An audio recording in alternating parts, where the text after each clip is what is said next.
নমস্কার বন্ধুরা, দু চায়ের হেসেলে আপনাদের জানাই স্বাগত। আশা করি সকলে ভালো আছেন, সুস্থ আছেন। আজ আমি আপনাদের সাথে শেয়ার করব শিম বাটা বা শিমের ভর্তা। চলুন তবে রেসিপিটি দেখে নিই।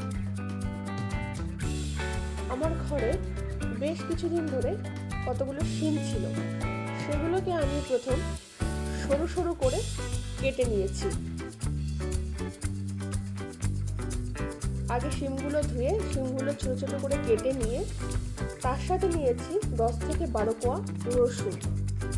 এবার কড়াই গরম হয়ে আসলে কড়াইয়ের মধ্যে সামান্য তেল দিয়ে দিলাম, দিয়ে রসুনগুলো ছেড়ে দিলাম। রসুনগুলো হালকা লাল হয়ে আসলে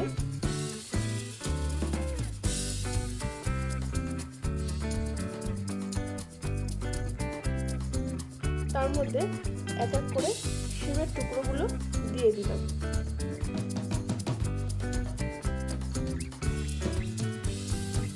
শিমগুলো দিয়ে ভালোভাবে নাড়াচাড়া করে নিলাম।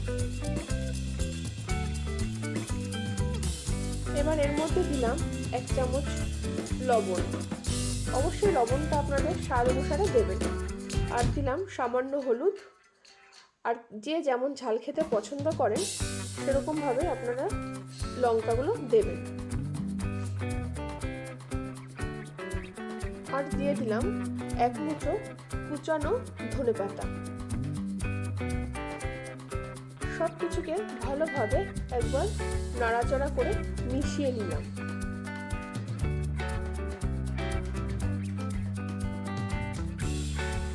শিমটা নরম হয়ে গেলে অনেকটাই শুকিয়ে আসবে,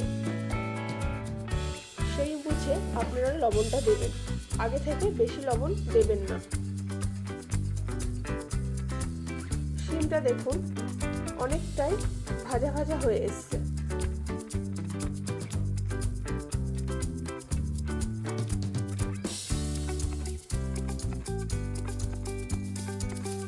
হালকা তেলও ছাড়ছে।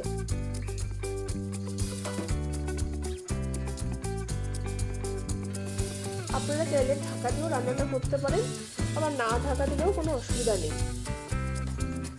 ভালোভাবে একটু লো টু মিডিয়াম গ্যাসে রেখে ভালোভাবে নাড়াচাড়া করে নেবেন। এবার হয়ে গেল শিম ভাজা। এবার ওটা আমরা একটা পাত্রে তুলে নিলাম।